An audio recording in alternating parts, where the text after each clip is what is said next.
오늘 이 말씀은 어떤 말씀이죠?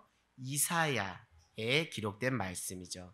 선지자 이사야가 기록한 말씀입니다. 하나님의 뜻을 받고 이스라엘 백성들에게 선포했던 말씀이 기록된 것인데요. 이사야 선지자 하면 남유다, 당시 남유다 북이스라엘로 분열된 그 상황 속에서 남유다에서 활동했던 그 선지자가 이사야입니다. 이사야는 특별히 남유다의 4명의 왕의 그 시대를 거치면서 선지자 활동을 했습니다. 우시와 요담, 아하스, 여러분이 잘 아시는 히스기야 왕까지 그 시대에 활동했던 선지자로서 그 이사야서가 분량이 66장으로서 가장 큰 분량으로서 대선지서라고도 합니다. 지금 이사야서를 이렇게 우리가 같이 보면서 이때 그 시대적 패권을 좀 알아볼 필요가 있어요. 이제 북이스라엘, 남유다인데 이때 시대적 패권은 아수르가 이제 주름 잡다가 또 아수르에 이어서 누구요? 바벨론이 또 패권을 잡다가 또 우리 어제 최낙도 목사님 말씀해 주셨듯이 바사 또 그 제국이 또 패권을 잡는 그런 일련의 역사적 흐름 속에서 지금 있습니다. 전반부에는 어떤 심판의 메시지가 두드러지게 나타나고요. 40장부터 66장까지는 위로와 소망의 메시지가 나옵니다. 다른 것이 아니라 이사야 선지자를 통해서 남유다에게 이렇게 하면 너희들 그렇게 하면 안 된다. 너희들 그렇게 하면 멸망한다. 너희들 그렇게 하면 심판받는다라는 그것이 1장부터 39장까지 있고요. 40장부터 66장은 하나님께서 또 구원하시고 회복시키시고 또 소망을 주는 그런 말씀입니다. 사랑하는 여러분, 오늘 그 하나님만 바라보기를 간절히 요청했던 이사야의 그 메시지가 담겨져 있는데요. 아하스 왕은 아하스 왕은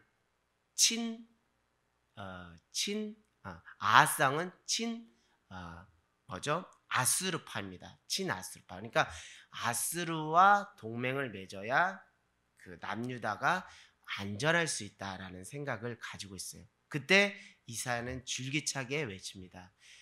아수르를 의지하지 말고 누구만 의지해라. 오직 하나님만 의지하라. 이렇게 말을 하죠. 그러다가 이제 그 뒤를 이어서 어떤 왕이 있죠? 히스기야 왕. 이 히스기야 왕은 여러분들 참 또 하나님이 기뻐하셨던 그 모습들이 있는데요. 다른 것이 아니라 히스기야가 아수르를 의지한 것이 아니라 하나님만 의지하면서 아수르의 전쟁 가운데서 승리했던 그 은혜를 경험했습니다. 그런데 히스기야가 신앙 안에서 변질을 했어요. 다른 것이 아니라 그 바벨론 사절단이 남유다에 왔을 때 그 국고를 이렇게 보여준 거예요. 우리 남유다가 이렇게 잘 산다 하면서 자랑하고 떠벌린 거예요. 그건 다 의도가 있습니다. 다른 게 아니라 우리랑 좀 뭐 하자는 거예요? 잘 지내보자는 거죠. 바벨론아, 우리랑 좀 잘 지내보고 우리를 좀 보호해줘라는 그런 의도를 가지고 이렇게 동맹의 관계를 맺으려고 했습니다. 그때 또 그 이사야 선지자는 또 말하죠. 오직 누구만 의지하라고요? 하나님만 의지해라. 너희가 바벨론을 의지할 것이 아니라 하나님만 의지하라. 혹 계속적으로 하나님만 의지한다면 결국 너희는 바벨론의 무엇이 될 것이다? 멸망당하고 무엇으로 끌려갈 것이다? 포로로 끌려갈 것이라고 아주 날선 예언을 하죠. 근데 결과적으로 그 예언에 따라 바벨론에 의해서 남유다는 주전 586년에 멸망하게 되고 그 남유다 백성들이 바벨론의 포로로 끌려가게 되는 것이죠. 이런 일련의 상황 속에서 이사야는 다른 걸 외치지 않았어요. 너희는 오직 하나님만 의지해라. 그렇게 하나님께 돌아올 때 회복이 있고 구원이 있다라는 것을, 소망이 있다라는 것을 계속적으로 이야기해 주는 것이죠. 여러분, 북이스라엘은 아수르에서 700 BC 722년에 멸망했고요. BC 586년에는 남유다가 바벨론에 멸망했어요. 두 왕국, 북이스라엘과 남유다 다 멸망한 것에는 여러 가지 요인들이 있겠지만 우리가 신앙 안에서 보면 다른 것이 아니에요. 한 가지가 딱 걸립니다. 무엇이죠? 우상숭배입니다. 우상숭배. 우리가 성경에 보면 정말 하나님의 선택받은 백성들이 그 우상숭배로 정말 그 선지자 예언자들을 또 슬프게 했고, 그들이 또 엄히 경고했지만 그 길을 떠나지 않아서 하나님의 준엄한 심판을 받았어요. 근데 여러분, 우리가 우상숭배로 멸망했다는 것을 우리가 아는데 그 우상숭배의 어떤 그 프로세스가 있더라고요. 다른 것이 아니라 오늘날 우리나라도 지금 이렇게 어떤 세계 패권 속에서 우리가 이 모양 저 모양 눈치를 보면서 있죠. 뭐 미국, 또 중국, 또 일본, 또 여러 가지 또 북한, 이런 관계 속에서 우리가 어떤 다중 외교를 하면서 전략적인 관계를 가지고 있습니다. 이것은 어떻게 보면 지극히 당연한 거고 상식적인 거예요. 그러니까 전략적인 외교를 해야 하는 것이 왕의 마땅한, 어떤 오늘날로 말하면 대통령의 어떤 정치력이고 통치력일 수 있는데, 우리 이스라엘 백성을 향하신 하나님의 뜻은 그런 정치력이 아니라 너희는 하나님의 선택받은 백성이니 오직 누구만 바라보고 의지해라? 하나님만 바라보고 의지해라라고 그랬는데, 지금 남유다만 해도 아하스는 누구에게 붙었어요? 아수르에게 붙었었죠. 또 히스기야는 신앙의 중심을 잘 지키다가 또 어디에 붙었어요? 바벨론에 붙었어요. 자, 그러니까 결국 강대국과 동맹 관계를 통해서 그 속에서 무엇이 싹트기 시작했다는 거예요? 우상 숭배가 싹트기 시작했다는 거예요. 왜요? 전략적으로 동맹을 맺으면서 무엇을 하죠? 화친을 맺고 정략 결혼을 하죠. 그러면 이제 이방 나라와 동맹하는 것으로만 끝나는 것이 아니라 이방 여인이 궁전에 들어오면서 그들이 섬기는 신까지 같이 들어오고, 그러면서 그 이스라엘의 곳곳에 무엇이 지어지기까지 하죠? 산당이 지어지는. 그러니까 여러분, 저는 오늘 이 말씀을 보면서 뭐 바알, 뭐 아세라, 그런 우상을 우리가 말할 수 있지만, 논할 수 있지만, 우상의 실체는 다른 것이 아니에요. 우리가 크게 생각하는 것, 우리가 그것이 강력하다고 생각하는 그것이 우상의 근본적인 실체라는 것이죠. 그러니까 아하스 왕에게 있어서의 우상 숭배는 아수르 그 나라였어요. 왜? 그 나라가 크게 보였기 때문에 그 나라에게 잘 보여 우리가 안전함을 얻을 수 있다. 또 히스기야에게 있어서 우상 숭배의 본질적인 실체는 어디 나라였어요? 바벨론이었어요.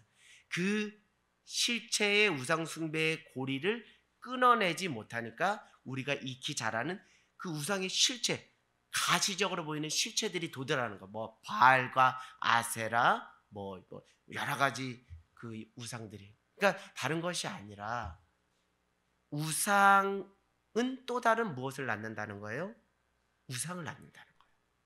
우상의 어떤 모양과 형태라든지 하나님 앞에서, 성령 앞에서 제대로 끊지 않으면 그것은 또 다른 제2, 제3의 우상을 낳는 꼴을 낳게 되고, 결국 그것은 하나님을 근심시켜야 하므로 예언자, 선지자 여러분, 너희들 그렇게 우상 숭배하면 하나님의 준엄한 심판이 있다라는 그 메시지를 듣게 되고, 안타깝게도 이스라엘과 남유다의 역사는 우상 숭배로 패가 망했던 역사라고 해도 과언이 아닙니다. 그러니까 여러분, 오늘 우리가 우상 숭배라는 부분을 오늘날 우리가 관갈 수가 없어요. 내가 하나님보다 더 크게 생각하는 것, 내가 하나님보다 더 크게 생각하는 것, 그 근본적인 실체를 끊어내지 못하면 그것이 또 하나의 무엇으로?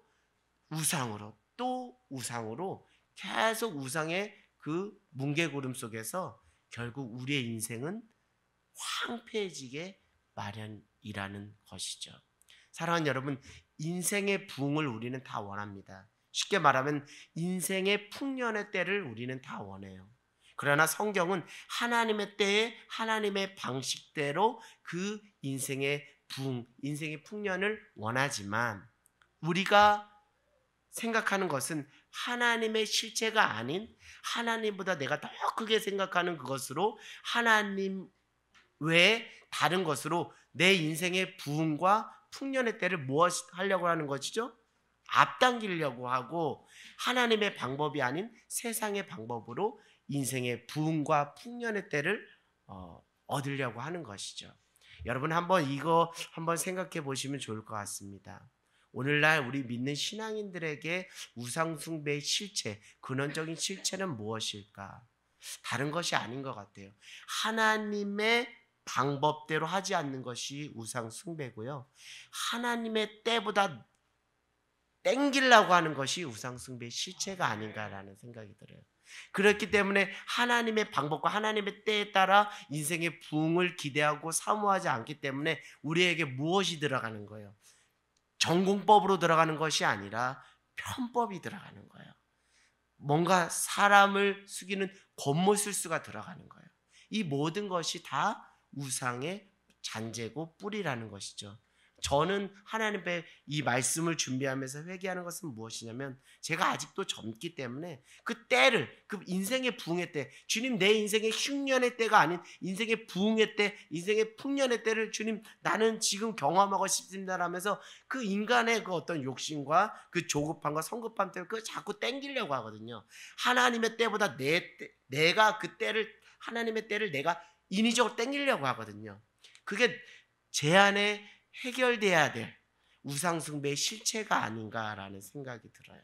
그러니까 오늘날 우리가 생각하는 우상숭배는 다른 것이 아니라 내 인생의 그 부흥과 풍년의 때를 하나님이 아닌 다른 것으로 무언가를 취해서 그것을 성취하려고 한다면 그것이 오늘날 현대인들이 제거해야 될 무엇이라고요? 우상숭배의 모습이라는 것을 우리가 알기를 원합니다. 우리 젊은이들 다 그렇잖아요. 소위 스펙을 많이 쌓아야 됩니다. 소위 뭔가 재테크를 잘해야 됩니다. 여러 가지 등등의 그 어떤 처세술과 어떤 부분들을 다 우리가 이야기하는데 그것을 우리가 신앙인이면서도 불구하고 그것을 아직도 정리하지 못하고 가지고 있는 것은 우리 안에 그 우상이 여전히 있다는 것이죠. 그것을 끊어내는 저와 여러분 모두가 되기를 원합니다. 다시 엄히 여러분들에게 말씀드립니다. 우상은 어떤 형태든지 제2, 제3의 우상으로 그 막강한 힘으로 우리의 삶을 부흥으로 풍년으로 이끄는 것 같지만 결국 우리의 인생을 파멸로 황폐하게 흉년으로 인도한다는 것을 여러분 잊지 않기를 주님의 이름으로 간절히 소망합니다. 오늘 이 말씀보다 더 익숙한 말씀이 19절, 20절이죠. 이 말씀으로 여러분 위로와 소망을 많이 경험했을 거라 생각하는데요. 우리 19절 말씀 한번 읽겠습니다. 시작. 보라 내가 새 일을 이루리니 이제 나타낼 것이라 너희가 그것을 알지 못하겠느냐. 내가 광야에서 길을 사망에서 강을 내리니 들짐승 곧 승냥이와 타조도 내가 광야의 물을 사망의 강을 내어 내 백성 내가 택한 자들에게 마시. 아멘, 아멘. 그러니까 40장부터 66장은 위로와 소망의 메시지라고 했잖아요. 결국 43장에 있는 19절, 20절 또 21절은 소망의 메시지, 구원의 메시지인 것이죠. 하나님께서 우리 인생 가운데 직접 개입하셔서 회복해 주시겠다라는 어떤 의미를 강조하는 말씀이라고 생각합니다. 여러분 특별히 저는 가을을 거치면서 제 인생을 좀 돌아보고 또 제 인생의 어떤 목회의 여정을 또 돌아보고 또 주변을 살펴보면서 과연 내가 잘 가고 있는가를 또 하나님께서 계속 고민하고 또 한번 우리의 인생이 빠른 속도가 아니라 바른 방향으로 가야 된다는 것을 여실히 계속적으로 성령을 통해서 깨우쳐 주시는 것 같아요. 여러분, 황폐하다라는 것이 무슨 뜻일까요? 사전적 의미는 다 있을 거예요. 황폐하다라는 거 네이버 사전 찾아보면 있을 것 같은데요. 저는 황폐하다라는 것, 특별히 제가 시골 사람으로서 농부의 아들로서 이 황폐하다라는 것은 저에게 이런 의미로 다가옵니다. 봄에 땅에 씨를 열심히 뿌려요. 그러나 싹이 나지 않아요. 그게 황폐합니다라고 저는 느껴져요. 열심히 우리의 인생을 향해서 파종의 때에 열심히 씨를 뿌립니다. 봄에 농부가 밭에 나가서 열심히 씨를 뿌려요. 저도 제 인생 가운데서 열심히 그 씨를 뿌려야 될 시기에 계속 씨를 뿌렸습니다. 뭐 지금도 뿌리고 있고요. 근데 황폐하다라는 것은 씨를 뿌리면 뿌릴수록 잡초만 무성할 뿐 싹이 나지 않는 상태. 여러분, 이런 인생의 경험 한 번쯤 하셨는지요? 저는 예수님을 믿지 않을 때도 또 예수님을 믿고 나서도 제가 열심히 제 인생을 향해서 씨를 막 뿌리고 또 동해 번쩍 서해 번쩍 씨를 많이 뿌렸는데 결과적으로 내 인생 가운데 잡초만 무성하고 싹이 나지 않는 경험들을 몇 차례 하면서 그 속에서 하나님이 저의 인생을 다시 점검하게 하시고 너가 서둘러서 가는 데에 집중할 것이 아니라 바른 방향과 바른 목적의식을 가지고 살아야지 하면서 강력한 회개를 촉구해서 또 제가 하나님 앞에 무릎 꿇는 시간들이 있었습니다. 제가 괜히 그냥 목회자가 된 것이 아니라 제 인생의 그 흉년의 때, 제 인생의 그 황폐한 때에 정말 아무런 소망이 없다라고 여겨질 때 그때 다시 하나님이 강력한 그 의지로 저를 주님의 몸된 교회로 이끌으셔서 저에게 회개를 시키시고 기도를 촉구하셔서 그 상황 속에서 인생의 유일한 소망이 오직 그 주님께 있다는 것을 번뜩이게 깨우쳐 주셔서 내 인생 주님을 위해 던져도 손해가 되지 않겠다. 그것이 참 의미가 있겠다라 생각해서 하나님이 나를 종으로 부르시길 원하신다는 그 부르심 앞에 반응하며 그 길을 걸었어요. 결국 제가 인생의 어떤 승승장구 정말 탄탄대로만 걸었다면 오히려 저는 세상으로 더 가면 갔지 주님의 길, 주의 종으로 오지 않았다는 것이죠. 결국 역설적으로 말씀드립니다. 황폐한 그때도 하나님께서 우리에게 손 내미시는 우리를 깨우치시고 우리를 새로운 길로 우리를 거듭나는 그 새로운 심령으로 새로운 피조물로 바꾸시고자 하는 하나님의 선한 뜻이 있기 때문에 그 어떤 시간도 버릴 수 없다라는 것을 말씀드립니다. 여러분, 특별히 우리 임원옥 집사님 새가족 교육하면서 이렇게 어떤 여러 가지 삶의 맥락 속에서 번아웃되고 지치고 다 포기하고 싶고 내던지고 싶을 때 그때 하나님이 인격적으로 찾아오셨다는 것이죠. 그래서 잠이 안 올 때 새가족 그 교재를 또 이렇게 보면서 나는 어디에서 와서 어디로 가는가? 나라는 존재는 무엇인가라는 근본적인 질문을 던졌다는 거예요. 결국 황폐할 때, 인생의 흉년의 때 하나님을 만날 수 있는 절호의 기회, 찬스라는 것을 여러분 영적인 안목을 가지고 다시 하나님 앞에 나오시는 저와 여러분 모두가 되기를 원합니다. 여러분 인생의 황폐의 때를 다 경험해 보셨잖아요. 그때 그것은 사는 게 사는 것이 아니에요. 목숨은 붙어있지만 사는 건 사는 것이 아니었습니다. 그냥 생지옥을 사는 것과 별반 차이가 없었어요. 죽어서만 지옥 가는 것이 아니라 살아 생전에도 지옥이 있구나라는 것을 뼈저리게 느끼게 하시는 거죠. 아침에 눈을 뜨는 것조차가 왜 이렇게 괴롭고 힘들고 그냥 눈 감고 그냥 삶을 정리하고 싶을 정도로 그만큼 우리의 삶이 황폐할 때가 있었어요. 그때는 아무리 내가 발부둥 치고 씨를 뿌리려고 애를 썼지만 전혀 내 인생 가운데 어떤 선한 결과물들이 나오지 않는 그런 인생의 상태를 우리가 살았던 때가 있습니다.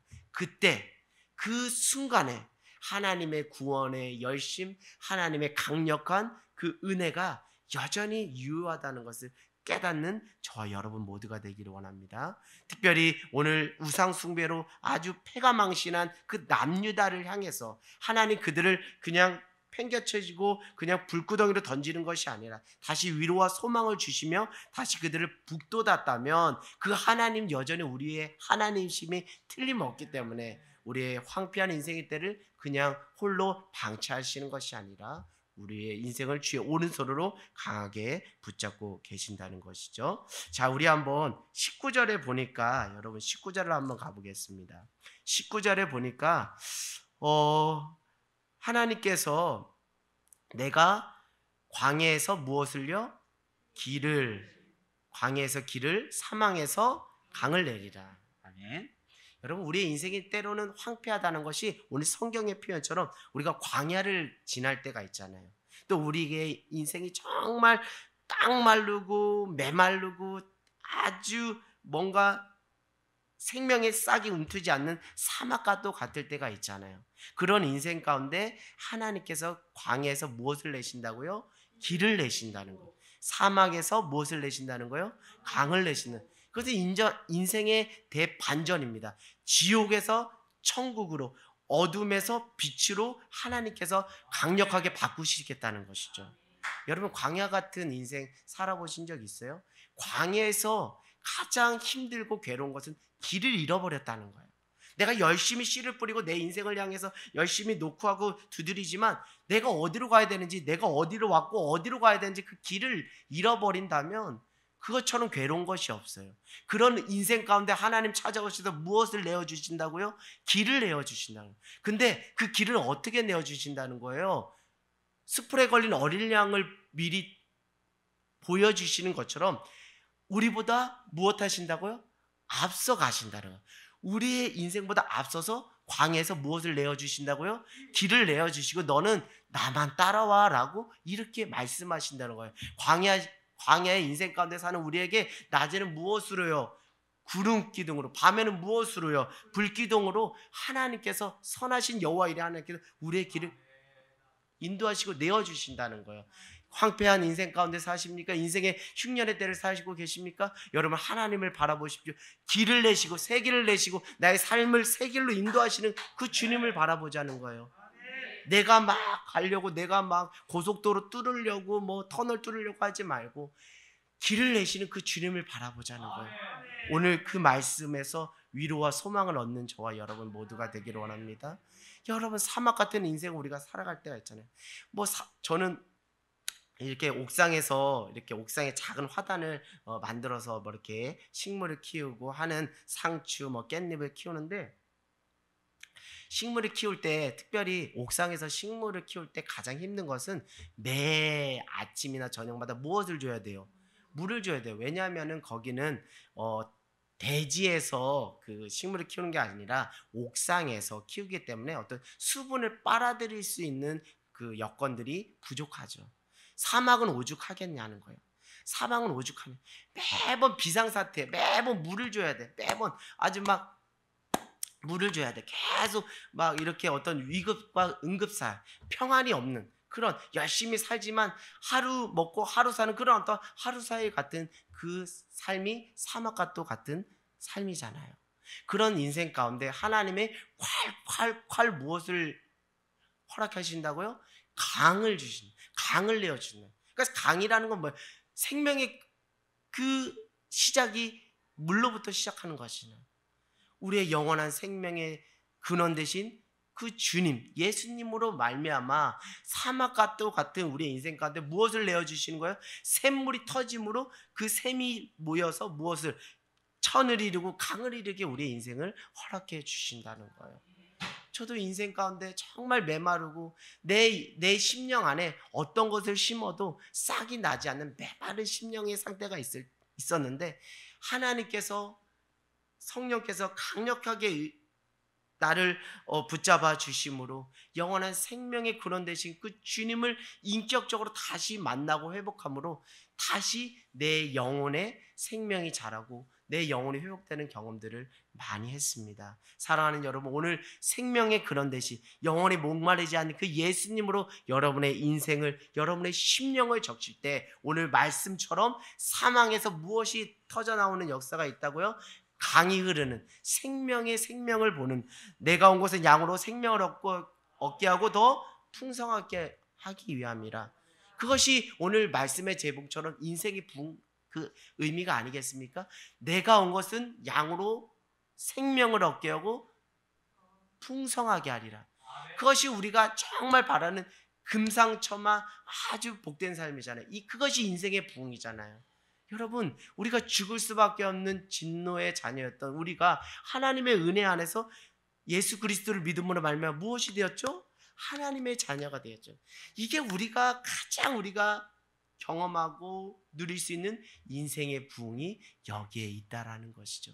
우리는 예수 아니었으면 우리는 광야에서 유리방황하며 죽음의 길로 갈 수밖에 없었어요. 우리 예수 없으면 우리는 계속 메마른 심령으로 세상의 것으로 계속 헐떡헐떡하면서 그것이 우리에게 뭔가 생수가 되는 마냥 사마리아의 여인처럼 계속 그렇게 살았을 거예요. 그러나 우리가 정말 생명의 근원이신 예수님을 만남으로 정말 오늘 말씀, 위로의 소망의 말씀처럼 광야에서 길을 내어주시고 사망에서 강이 나게 하시는 그 은혜를 우리가 무엇했다는 거예요? 경험했다는 거예요. 그렇기 때문에 여러분, 인생의 그 흉년의 때를 하나님이 주신 그 은혜의 부요함으로 승리하고 넘어서는 저와 여러분 모두가 되기를 주님의 이름으로 간절히 소망합니다. 그러니까 선지자 이사야는 남유다를 보면 1장에서부터 39장에 말할 수 없는 탄식이 나올 수밖에 없겠죠. 너희들이 이러면 안 돼. 너희들이 어떻게 하나님의 선택받은 백성이 되었는데 너희들이 잘나서 아니잖아. 하나님의 전적인 선택하심으로 너희가 하나님의 선택받은 백성인데 어떻게 너희가 이렇게 할 수 있어. 이러면 안 되잖아 하면서 강력하게 선포하며 말할 수 없는 탄식으로 하나님의 부어지는 마음으로 계속 그 하나님의 음성으로 그 귓전에 들리는 그 하나님의 음성으로 그렇게 자꾸 말하는 거예요. 너희들 그러면 안 돼. 너희들 그러면 정말 광야에서 유리하고 방황하는 인생이 돼. 저러다가 너희들 정말 갈급한 인생이 돼. 라며 이렇게 이야기한 거죠. 결국 오늘 특별히 이사야가 이 광야라는 단어와 사막이라는 단어를 말씀하는 것은 마치 이렇지 않을까 싶어요. 남유다의 영적 상태가 이렇지 않을까. 정말 광야, 유리하고 방황하며 정말 열심히 사는 것 같지만 갈 길을 잃어버린 그 어린 양 같은 그 심령의 상태. 정말 매일같이 물을 주어도 밑빠진 덕에 물붓기처럼 그 심령이 메말라 있는 그 심령의 상태. 그 사막과도 같은 상태. 그 심령의 상태에 하나님께서 은혜로 적셔주니 길을 내시고 강을 내시는 그것으로 이렇게 같이 연결지어서 소망의 메시지를 허락한 것이 아닌가라는 생각을 하게 됩니다. 그러니까 남유다는 정말 큰 착각을 했던 거예요.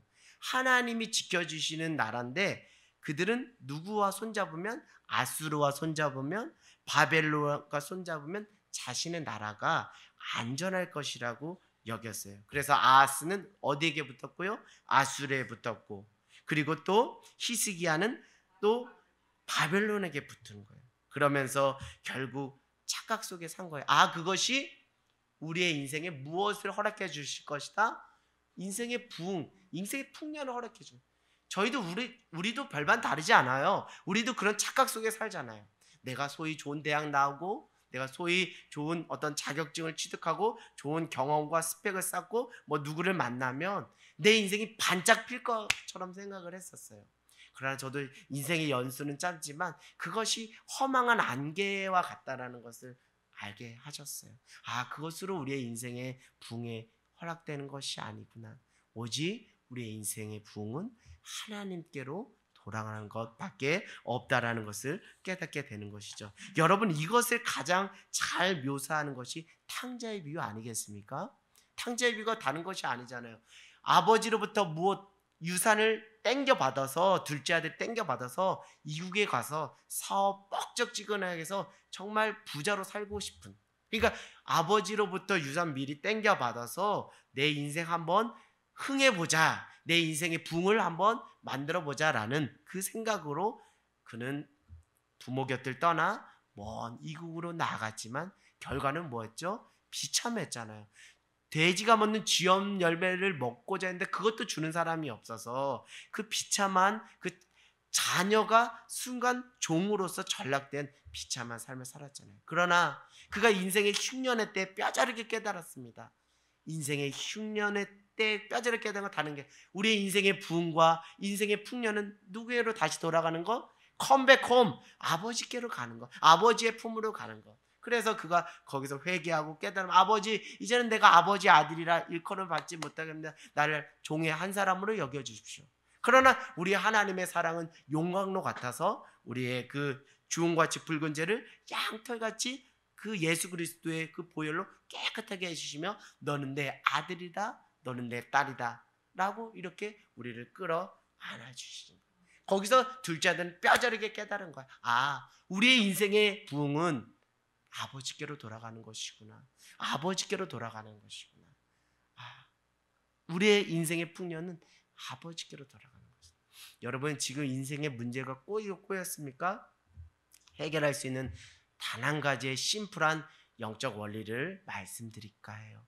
다른 것이 아니에요. 둘째 아들처럼 자기가 처음 왔던 곳으로 다시 어떻게 하면 돼요? 돌아가면 돼요. 우리의 인생이 어디로부터 출발됐습니까? 아버지 하나님으로부터 출발했잖아요.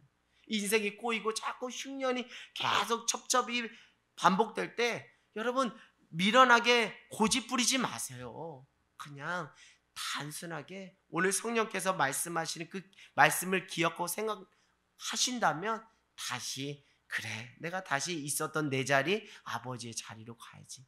그것이 결국 우리가 형통할 수 있는 인생의 부흥과 풍년을 경험할 수 있는 자리라는 거예요. 그 자리는 다른 것이 아니에요. 내가 어떤 존재인가를 자각하라는 것이죠. 그것이 어디에 나와 있습니까? 21절에 나와 있잖아요. 우리 21절 말씀 같이 한번 읽어보겠습니다. 우리가 하나님께로 우리가 제자리로 다시 돌아간다는 것이 어떤 의미인지 21절 시작. 이 백성은 나를 위하여 지었나니 나를 찬송하게 하려 함이라. 나의 존재의 목적을 다시 회복하는 거예요. 나의 존재의 목적을 다시 깨닫는 거예요. 그게 처음 내가 있었던 자리로 가는 거예요. 그것이 아버지께로 다시 돌아가는 것이죠. 오늘 말씀은 분명히 말하고 있습니다. 너희는 나를 위해서 무엇하기 위해 지어진 존재다? 찬송하기 위해 지어진 존재. 할렐루야. 그것이 우리의 존재의 이유와 목적이라는 것이죠. 맞습니다. 하나님을 찬양하기 위해 지어진 존재가 우리라는 거예요. 그것을 깨닫는 것이 하나님께 돌아가는 것이고 그것을 깨닫는 그 시점이 여러분의 인생의 부흥이 다시 시작되는 시점인 줄 믿습니다. 우리는 하나님을 예배하기 위해 지어진 받은 존재잖아요. 우리 웨스트민스터 신앙 고백서에 보면 하나님의 영광을 위해 살아가는 존재가 우리라는 것이죠. 이것을 깨닫고 다시 이스라엘 나의 자리로 돌아가는 것이 정말 중요해요. 찬양의 가사처럼 여호와께로 돌아가자는 거예요. 내 백성들아 여호와께로 돌아갈지어다. 그 속에서 너의 인생의 부흥과 너의 인생의 회복과 너의 인생의 소망과 너의 인생의 구원이 거기에 있구나. 여호와께로 돌아가자. 줄기차게 계속 선지자와 예언자가 말했던 것은 우상 숭배를 끊어내고 여호와께로 돌아가자 그거였어요. 그것이 오늘날 우리에게도 여전히 강력한 메시지로 적용돼야 될 거예요. 여러분 다른 것으로 인생의 부흥을 꿈꾸며 둘째 아들처럼 그런 어떤 것들로 우리의 인생을 앞당기려고 했던 그 모든 것들을 다 결연히 끌어내고 여호와 하나님께로 돌아가는 그것이 우리의 삶의 형통이요 부흥이요 풍년의 땜을 여러분 오늘 깨닫는 저와 여러분 모두가 되기를 원해요. 저는 여러분을 축복한다면 이 성경 말씀을 가지고 여러분을 축복하고 싶어요. 요한일서 말씀 찾지는 않겠지만 사랑하는 자여 내 영혼이 잘된 같이 내가 잘되고 범사에 무엇하길 원한다? 강건하기를 원한다. 영혼 육 삼박자잖아요. 영혼 육 삼박자가 하나님 안에서 기름지고 풍성한 것처럼 복된 삶이 또 어디 있겠습니까?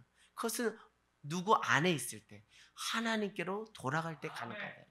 여러분 저도 인생의 이게 인생의 흉년의 때였구나. 내 인생의 흉년의 때였다는 것을 어떻게 깨닫냐면 인생의 흉년의 때에는 평안이라는 것을 찾아볼 수가 없었더라고요.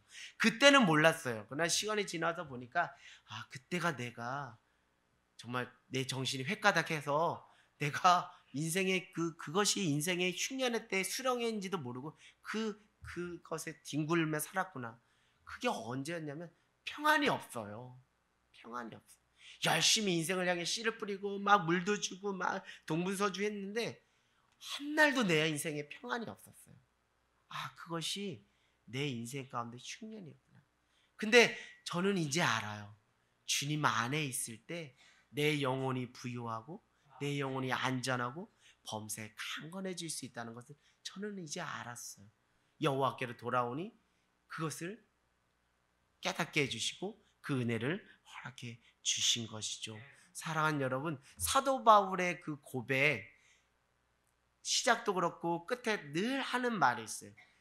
하나님 우리 아버지 예수 그리스도로 말미암아 너희에게 은혜와 평강이 있을지어다.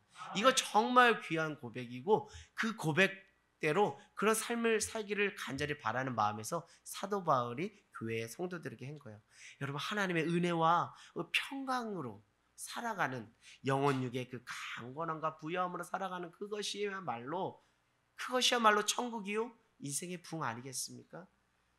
그건 어떤 물질 세계의 개념으로 국한시킬 수가 없어요. 하나님 안에 있을 때 여러분 다 느끼시는 거기 때문에 제가 구차하게 부연 설명 드리지 않도록 하겠습니다. 인생의 붕은 다른 곳에서 찾으려 했던 것이 남유대의 안타까움이죠. 하나님 아닌 다른 곳에서 인생의 붕을 찾으려 했던 모든 것들이 다 우상 숭배라는 것을 말씀드립니다. 이런 점에서 볼 때 오늘날에도 인생의 붕을 하나님이 아닌 다른 곳에서 우리가 얼마나 찾고 있는지를 보기를 원해요. 인생의 붕의 때를 앞당기려고 했기도 했고 세상의 방법으로 인생의 붕을 이루려 했던 적도 적지 않았다는 것을 알 수 있습니다. 제가 서두에 말씀드렸듯이 시간의 때를 내가 컨트롤하려고 했던 것이 저에게 있어서는 가장 큰 우상숭배였다는 것을 깨닫게 해주셨죠. 하나님의 방법이 아닌 세상의 방법으로 인생을 붕을 이루려 했던 그것이 정말 나의 교만이며 나의 착각이며 그것이 우상숭배였구나라는 생각을 해보게 됩니다. 사랑 여러분, 이제 말씀 마칠게요. 우리의 인생의 붕은 언제일까요? 이미 여러분은 인생의 붕을 경험한 자인 줄 믿습니다. 왜냐하면요, 예수 그리스도로 말미암아 죽을 수밖에 없던 우리의 인생이 하나님 은혜 안에서 하나님 자녀가 되며 구원의 은혜를 경험했기 때문인 줄 믿습니다. 그런데 왜 내가 아직도 인생의 부흥을 경험하지 못했다라고 생각하냐면 내 식대로 내가 생각하고 내가 기대하는 만큼의 인생의 부흥이라는 개념이 자의적으로 나 안에 틀어박혀 있기 때문에 그것을 깨뜨리고 버리지 않으면 여러분 이미 우리에게 허락된 인생의 부유함과 풍성함을 누릴 수가 없어요. 이미 여러분은 인생의 부흥을 경험하셨습니다. 왜요? 죽을 수밖에 없는 내가 하나님의 은혜로 예수 그리스도를 믿음으로 하나님의 자녀가 되었기 때문인 줄 믿습니다. 사랑하는 여러분, 인생의 부흥은 언제 옵니까? 그것은 하나님이 우리를 창조하신 목적대로 살아갈 때 가능한 것이죠. 그것은 바로 하나님을 예배할 때 가능한 줄 믿어요. 여러분, 저는 오늘 이 강단에서 매번 그런 은혜를 경험해요. 강단에서 여러분들이 사실 어느 때는 여러분들이 막 침울한 어두운 낯빛을 하면서 오시는 경우가 있거든요. 근데 또 찬양 같이 하고 말씀하고 기도하면서 여러분의 그 낯빛이 막 빛이 나요. 막 이러니까 오늘 이 말씀처럼 여러분의 인생 가운데 하나님께서 광야에 막 예배 현장 가운데서 길을 내어주시고 사막에서 강을 내신다는 표현이 바로 이 표현이라는 것을 저는 깨닫게 됩니다. 그러니까 여러분 인생의 부유함과 풍성함은 예배할 때 가능하다는 것을 여러분이 잊지 않기 원해요. 그러니까 정말 복된 선택을 하신 게 복된 자리 가운데 여러분이 오신 거예요. 여러분 만약 척박한 그 광야와 사망의 길을 걸은다면 다시 내가 여호와께 나가 여호와께 예배하지라고 깨닫는 저와 여러분 모두가 되기를 원해요. 하나님을 예배하는 인생, 하나님 반드시 책임져 주시고 하나님께서 때마다 일마다 쉴만한 물가로 푸른 초장으로 여러분의 영혼의 부요함과 만족감과 기름진 것으로 채워 주실 줄 믿습니다. 인생의 부흥은 예배하는 그 순간인 줄 믿습니다. 아멘.